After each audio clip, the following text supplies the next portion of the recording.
Do-hyun rubbed his eyes as he stared at the holographic display. After 20 years of watching primitive planets, he thought he had seen everything. But Earth was different. The blue planet spinning before him broke every rule he knew about civilization development. "Senior observer, you need to see this," Ji-soo called from her monitoring station. The young scientist's antennae twitched with excitement, a habit Do-hyun found annoying. She was fresh from the academy, still full of wonder at every little thing. "What is it now?" Do-hyun floated across the observation ship's bridge. Their vessel hung in orbit around Earth's moon, hidden by advanced cloaking technology. "Look at these readings," Ji-soo pointed to her screen. "The humans are fighting a war in one region, but sending aid to their enemies at the same time. They build weapons that could destroy their planet, then create treaties to never use them. They're odd." Do-hyun waved his hand dismissively. "They're primitive Deathworlders. Nothing more. Their planet's high gravity and extreme weather have made them naturally aggressive." The observation team's ship, Star Watcher 7, had been monitoring Earth for the past 3 months. Their job was simple: watch, record, and classify. No interaction allowed. "But sir," Ji-soo persisted, "they're advancing faster than any species we've ever seen. Look at this data." She pulled up a timeline showing human technological progress, from first flight to space travel in less than 70 years. "That's incredible." "It's meaningless," Do-hyun said. "They still kill each other over resources and invisible sky beings. Classic primitive behavior." Just then, their ship's sensors beeped loudly. Hajin, their security officer, jerked awake at his post. "Senior observer, their primitive space station is changing orbit. It will pass closer to our position than ever before." Do-hyun frowned. The humans' toy space station wasn't a real threat, but it was getting annoying. They kept expanding it, adding new sections like children stacking blocks. "Move us back another 1,000 kilometers, he ordered. "And someone please finish the classification report. The council is waiting." Ji-soo bit her lip, a human gesture she had picked up from watching too many Earth broadcasts. "Sir, I really think we should reconsider their classification. These humans, they're different. They survive things that would kill most species. Their bodies can heal from incredible damage. They keep going even when their bodies tell them to stop." "Exactly," Do-hyun said. "Primitive Deathworld adaptations, nothing special." He pulled up the classification form on his screen and began filling it out. Species: human. Planet class: Deathworld, high gravity, extreme weather, aggressive fauna. Technology level: pre-FTL. Threat level: minimal. Special notes: none. "But sir," Ji-soo tried one last time. "Yesterday I watched a human settlements video. They live in every climate on their planet, from freezing poles to burning deserts. That's unheard of." "Ji-soo," Do-hyun said firmly, "you're too young to understand. I've seen 100 species like this. They either destroy themselves or stay trapped on their world forever. The Council's classification system hasn't been wrong in 10,000 years." As if to prove his point, the main screen showed a news broadcast from Earth. Humans were fighting again, shooting primitive chemical-powered weapons at each other. "See," Do-hyun gestured at the screen. "Classic Deathworld behavior. Now let's finish this report and move on to the next planet." Ji-soo turned back to her station, shoulders slumped. But she kept watching her screen, where a human was doing something that should have been impossible. They were running a distance that would exhaust most advanced species, just for fun. They called it a marathon. In orbit above them, the International Space Station continued its silent journey. Inside, an astronaut named Taiyang looked out a window, thinking he saw a flash of something in the distance. He made a note to check the satellite tracking data later. After all, there couldn't be anything out there. Could there? The Star Watcher 7 continued its mission, its crew unaware that they were making the biggest mistake in galactic history. They had just classified humanity as harmless. Future generations would study this moment in schools across the galaxy, learning about the danger of underestimating a species just because they looked primitive. But for now, Du Hyun simply filed his report and went to get some rest. Some days, he thought, watching primitive worlds was just too easy. Newell sat in his comfortable chair at the Galactic Council's Science Division, reviewing Earth's classification file. As the head xenobiologist, it was his job to make final decisions about new species. He yawned, bored by another routine report. Category 3 non-spacefaring species, he muttered, stamping the file with his approval. Not even worth a second look. Meanwhile, on Earth, something impossible was happening. Captain Tai Yang stood in a secret underground facility, staring at what his team had found. The twisted piece of metal on the table definitely wasn't from Earth. Its surface changed color when touched, and it was lighter than air but stronger than steel. "What do you make of it, Da-hyun?" he asked his chief engineer. Da-hyun ran his scanner over the metal again. "Captain, this technology is, well, it's beyond anything we've ever seen. But here's the interesting part. We found it in the moon's crater, right where that strange sensor blip was last month." Tai Yang nodded slowly.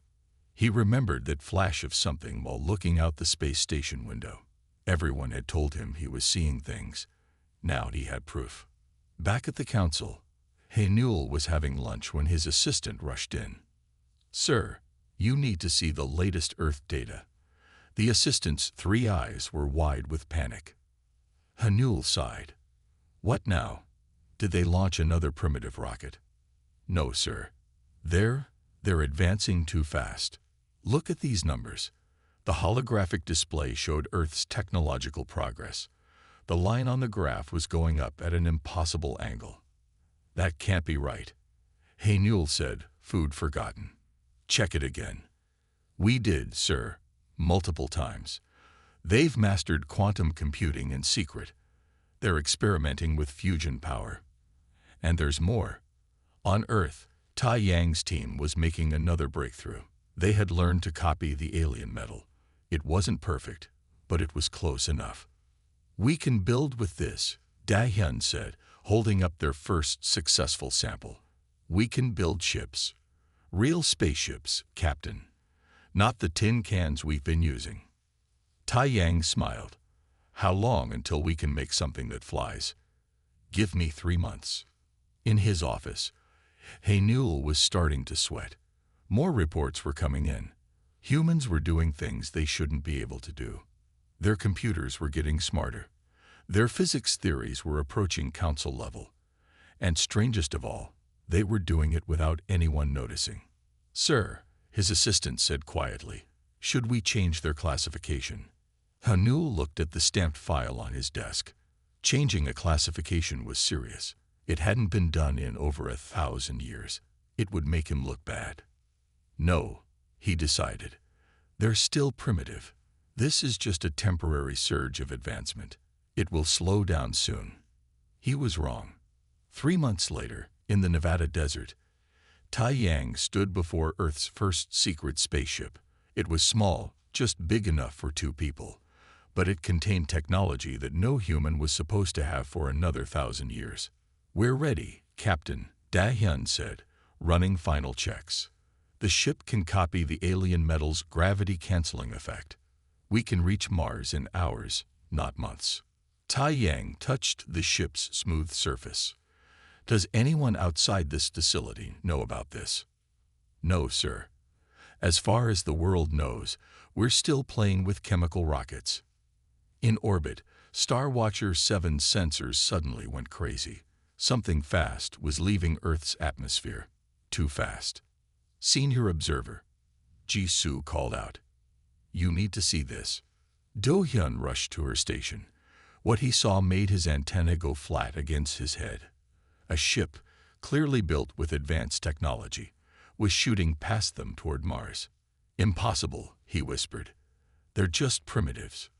The small Earth ship zoomed past their hidden observation post, its hull made of metal that shouldn't exist yet.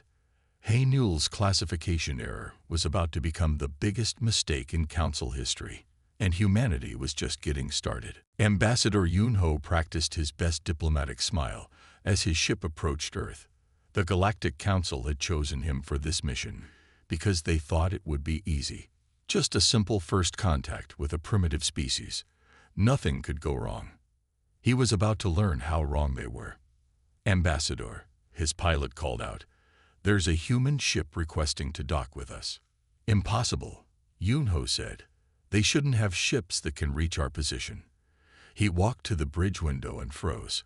A sleek vessel was matching their speed perfectly. Its design was unlike anything he had seen before. Inside the human ship, UN Special Envoy Yunji checked her tablet one last time. "Captain Taiyang, are you sure about this?" Taiyang nodded. "They're here to patronize us, Envoy. Let's show them what humanity can really do." The two ships docked with a soft thud. Yunho waited at the airlock, surrounded by his diplomatic team. The doors opened, and he almost stepped back in shock. The humans weren't wearing primitive spacesuits.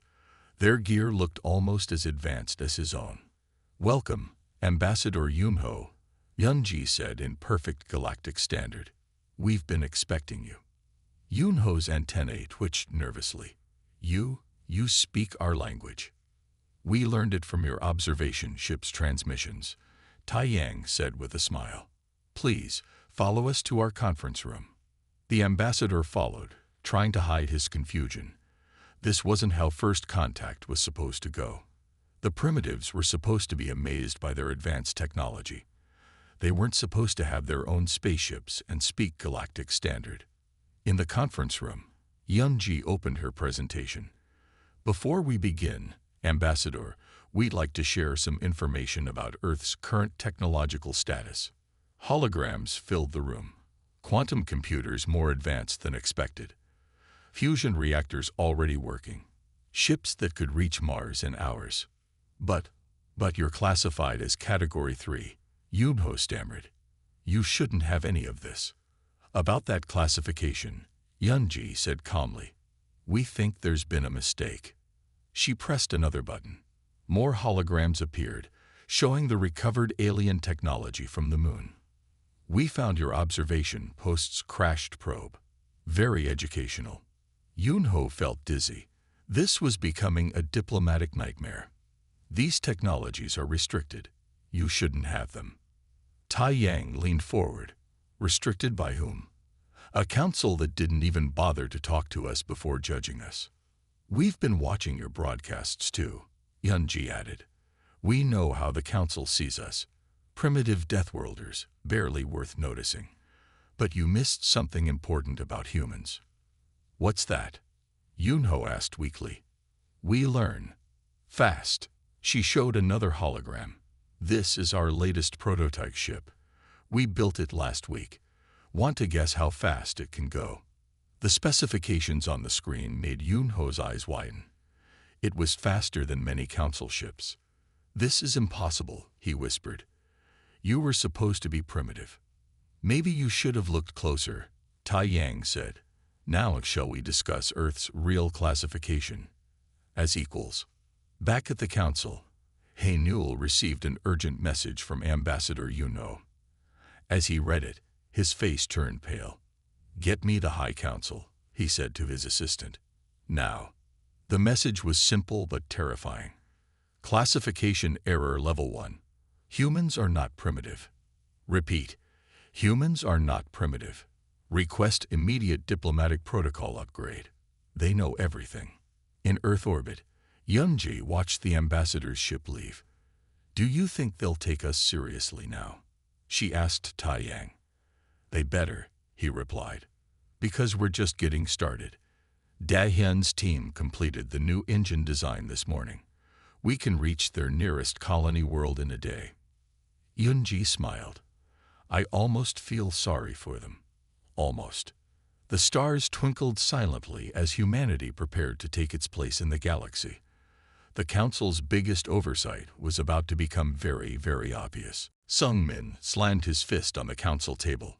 "We must contain them now. These humans are advancing too quickly. The council chamber buzzed with nervous energy. On the main screen, images of Earth's new ships filled the room. In just 3 months since first contact, humans had built a fleet of 30 vessels. They're copying our technology, one council member said. That's illegal. No, Newell corrected quietly. They're not copying it. They're making it better. The screen changed to show a human ship using a new kind of engine. It moved in ways that council ships couldn't. Dahyun's engineering team had taken alien technology and changed it completely. Meanwhile, on Earth's moon, Ta Yang walked through humanity's first space dock. Ships were being built day and night.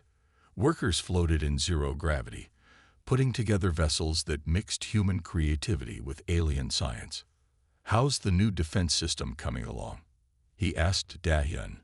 The engineer grinned and pointed to a small box on the wall. Watch this. He pressed a button, and a shield of energy appeared around them. We found out how to make their shields stronger by adding earth metals. They never thought to try that. In the council chamber, Sung Min was still arguing. Look at these scans. They've built bases on Mars already. They're spreading too fast. We could send ships to block their system, someone suggested. With what? Newell asked. Our ships can barely keep up with theirs now. They took our basic designs and made them faster. On Mars, human scientists had built research labs underground. They worked on new technologies day and night. Earth's governments had united for the first time in history, sharing all their resources and knowledge. They're like water finding cracks in a wall, Jisoo said. The young alien scientist was now part of a special study group watching Earth.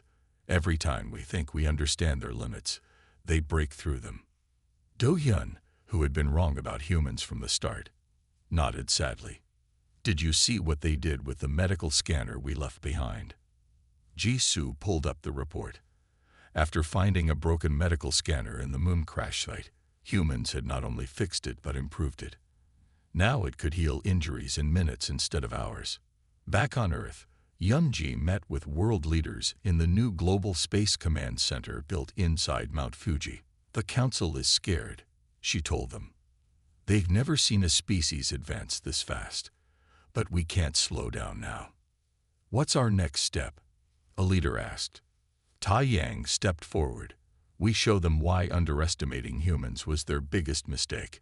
Dahyun, show them the new project. The engineer touched his tablet, and a hologram appeared. It showed a ship bigger than anything humans had built before. We call it the Hope, Dahyun said proudly. It can carry 1,000 people. It can reach the nearest star in a week. And it has things the council has never seen before. In the council chamber, alarms started ringing. New sensor data was coming in from Earth.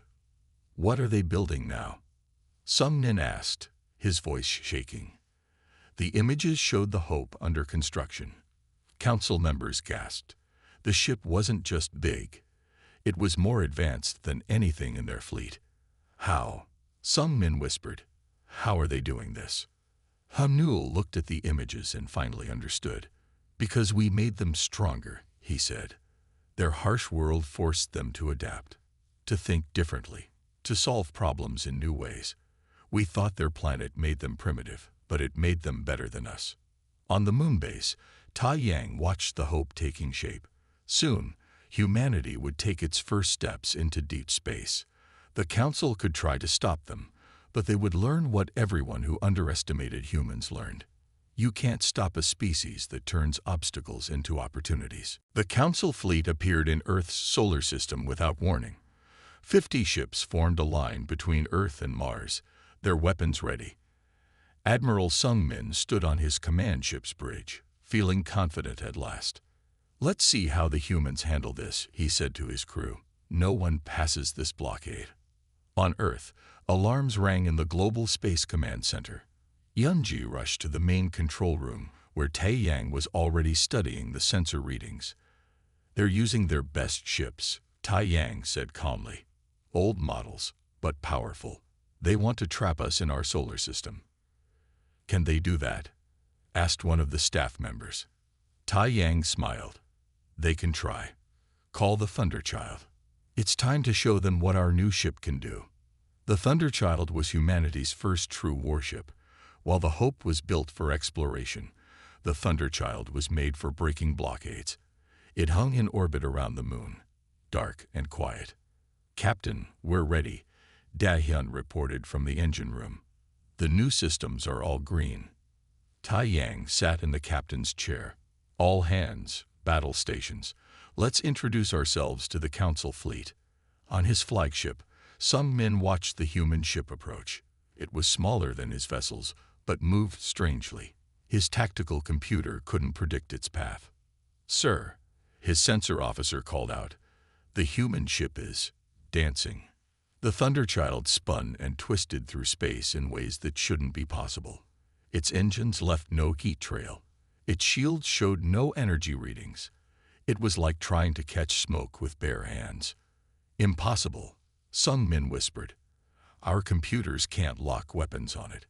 How are they doing this? Inside the Thunderchild, Da-hyun grinned at his engineering console.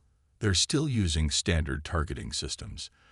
They never thought to mix human pilot skills with alien tech. The Council ships tried to surround the Thunderchild, but the human ship moved like a leaf in the wind, always just out of reach. Then it started to fight back. Sir, some men's officer shouted. They're using. Are those projectile weapons? The Thunderchild had combined Council energy weapons with old human railroad gun technology. The result was devastating. Solid metal shots, accelerated to near light speed, punched through Council shields like they weren't there. Shields were designed to stop energy weapons, Da-hyun explained to his engineering team. Nobody uses physical bullets anymore. Except us. 3 Council ships lost power and drifted away. They weren't destroyed. Humans had aimed for engines and weapons only. No lives were lost, but the message was clear. This is Captain Tai Yang of the Thunderchild. His voice came over all channels. Your blockade is now broken. You can leave peacefully, or we can disable more ships. Your choice. In the Council fleet, panic spread. Their best ships couldn't stop one human vessel, and sensor readings showed more human ships launching from Earth. Admiral, his second-in-command said quietly, the humans could have destroyed those ships. They chose not to. Maybe we should. Retreat, some men ordered, his voice bitter. Fall back to Council space. As the alien ships disappeared into faster-than-light travel, cheers erupted in space centers across Earth. But in his command chair, Tai Yang looked thoughtful. Send a message to the Council, he told Eunji. Tell them we're still willing to talk, as equals. On his retreating flagship, some men watched the sensor recordings again and again. The human ship's movements made no sense. It broke every rule of space combat. Sir, his tactical officer said, should we warn the other Council worlds? About what? Some men asked. About the fact that we just lost a battle to a species that learned space travel last year. In the darkness of space, the Thunderchild turned back toward Earth, its mission complete. Humanity had made its point. They weren't trapped in their solar system. They were just getting started. Dr. Min Seo stood before the Council's science division, her heart beating fast, but her voice steady. The huge chamber was filled with aliens from 100 worlds, all staring at her. You've all made a serious mistake about humans, she began, and I'm going to show you why. Behind her, a large screen showed pictures of Earth. Storms, volcanoes, earthquakes, and extreme temperatures filled the display. You called Earth a death world. Min Seo continued. You thought this harsh planet made us primitive, but you were wrong. It made us stronger. Hanul watched from his seat, remembering how he had dismissed humans as simple Deathworlders. Now, this human scientist was about to prove him completely wrong. Look at this, Min Seo said, showing a video of human athletes. We run marathons for fun. Most species would die trying this. We climb mountains where the air is too thin to breathe, just because they're there. The aliens murmured among themselves. On their worlds, such activities would be considered suicidal. But that's not all. Min Seo continued. Humans can survive things that would kill most species. She showed more images. People surviving in deserts, in Arctic cold, in the deepest oceans. Impossible, someone in the crowd said. No, Ji-Soo spoke up from her seat. The young alien scientist who had first noticed humanity's potential now stood beside Min Seo. I've studied humans for months. Everything she's saying is true. Min Seo nodded thanks to Ji-Soo and continued. We don't just survive our harsh world. We learn from it. Every challenge makes us think of new solutions. Every problem pushes us to try harder. She showed the designs of the Thunderchild. We took your technology and made it better because we're used to adapting, used to finding new ways to solve old problems. In the back of the chamber, Do-hyun watched silently. He remembered dismissing humans as primitive and now felt ashamed. But here's what you really missed, Min Seo said, her voice growing stronger. Humans don't give up. Ever. We fall down 7 times. We get up 8. We fail 100 times to succeed once. The screen showed human history, wars, disasters, plagues. But after each one, humans rebuilt, recovered, grew stronger. Your species evolved on safe worlds, Min Seo explained. Worlds with perfect weather and gentle gravity. But humans, we evolved fighting for survival every day. It's in our DNA. She showed brain scans next. Human brains form new connections faster than any species you've studied. We learn at an incredible rate because we had to. Our world didn't give us a choice. In the council chamber, understanding began to dawn. They hadn't just underestimated human technology. They'd underestimated everything about humans. We don't want war, Min Seo said softly. We want to join the galactic community, to share what we know, to learn what you can teach us. But first, you needed to understand what humans really are. The final image showed Earth from space, beautiful and deadly. We're not primitive Deathworlders, Min Seo concluded. We're survivors, innovators, explorers, and we're ready to help make the galaxy a better place. Silence filled the chamber. Then Haenul stood up. I move to immediately reclassify humans, he said. Not as primitives, but as an advanced species with unique abilities we barely understand. The vote was unanimous. In one day, humanity went from being classified as primitive to being recognized as one of the most remarkable species in the galaxy. As Min Seo left the chamber, Ji-Soo walked with her. You know, the alien scientist said, I tried to tell them about humans months ago. Nobody listened. Min Seo smiled. That's okay. Sometimes the best way to learn is the hard way. In orbit above, the Thunderchild and the Hope floated side by side. One built for defense, one built for exploration. Both proving that humanity was ready for the stars. The Council had finally learned their lesson.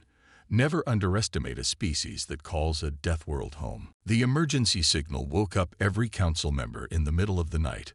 The Krell, a hostile species from the Outer Rim, had attacked one of the Council's biggest colony worlds. We've lost contact with New Haven, an aide reported. The Krell fleet came out of nowhere. 50 ships, maybe more. Some men, who had once tried to blockade Earth, stared at the battle reports in horror. The Krell were known pirates and raiders, but they had never attacked such a large target before. How many people on New Haven? Someone asked. 3 million, came the answer. And our nearest fleet is 2 days away. Then a new voice spoke up. We can be there in 6 hours. Everyone turned. Admiral Ta Yang stood in the doorway, now wearing the uniform of Earth's Space Force. Behind him, Ji-Won, his tactical officer, was already working on a tablet. This is not your fight, some men said quietly. Yes, it is, Ta Yang replied. We're part of this galaxy now. And humans protect their neighbors. Before the Council could argue, signals came in from Earth. The Thunderchild was already moving. along with 5 new ships that no one had seen before. The Thunder Fleet, Jai-1 explained, showing the tactical display. We built them after the blockade. Faster and stronger than the original. In space, 6 human ships accelerated to speeds that made the Council scientists gasp. They had somehow made their engines even better. On New Haven, the Krell ships were breaking through the last defenses. They had never lost a battle before. Their computers calculated a 100% chance of victory. They were about to learn about human math. Thunder Fleet, weapons free. Tai Yang ordered as they dropped out of faster-than-light speed. Protect the colony. No Krell ships escape. The human ships moved like dancers in space, just as the Thunderchild had done during the blockade. But now there were 6 of them, working together in ways that confused both friend and enemy. How are they doing that? Sun Min asked, watching the battle display. Jai-1 smiled. We learned space combat from video games, she said. Your ships follow logic. We follow instinct. The Krell tried to fight back, but their weapons couldn't hit the human ships. Meanwhile, Earth's new gravity weapons pulled Krell ships away from the colony, while modified railguns disabled their engines. Colony shields are at 12%. Someone reported. Thunderchild, take point, Tai Yang ordered. Everyone else, defensive pattern Delta. The human ships formed a wall between the colony and the attackers. Their combined shields created a barrier that nothing could break through. In the council chamber, aliens watched in amazement. The same humans they had tried to contain were now risking their lives to save council citizens. Admiral, Jai-1 called out, I'm detecting escape pods from the Krell ships. Rescue them all, Tai Yang ordered without hesitation. Even pirates deserve mercy. The battle lasted 2 hours. When it was over, 47 Krell ships floated dead in space, not destroyed, just disabled. The human ships had taken damage but were still fighting fit. New Haven is secure, Tai Yang reported to the council. 3 million people safe. No lives lost on either side. The council chamber was silent for a long moment. Then Sun Min stood up and bowed deeply to Tai Yang. We once thought you were primitive, he said. Then we thought you were dangerous. Now we know the truth. You are protectors. The news spread quickly across the galaxy. Humans, the supposed Deathworlders, had saved one of the largest council colonies. They had defeated the undefeated Krell, and they had done it without taking a single life. Why did you help us? Someone asked Jai-1 later, after we tried to stop you. She thought for a moment. Because that's what humans do, she said finally. We don't just survive the hard times. We help others survive them too. The Thunder Fleet returned to Earth as heroes, not just to humanity, but to the entire council. The species they had once feared was now their strongest defender. Sometimes the biggest mistakes lead to the best friendships. John walked down the street. He looked at the houses and trees. The sun was bright in the sky. It was a nice day. A blue car drove by. It went fast. John watched it go. Then he kept walking. Soon John got to the park. He saw his friend David there. David waved at John. John waved back. Hey John, said David. How are you?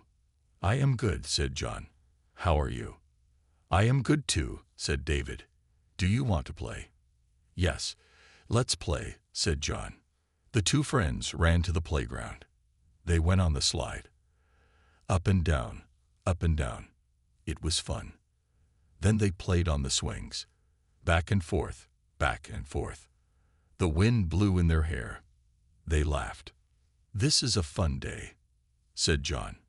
Yes, it is, said David. That is part 8 of the story, told in simple language from a third-person perspective.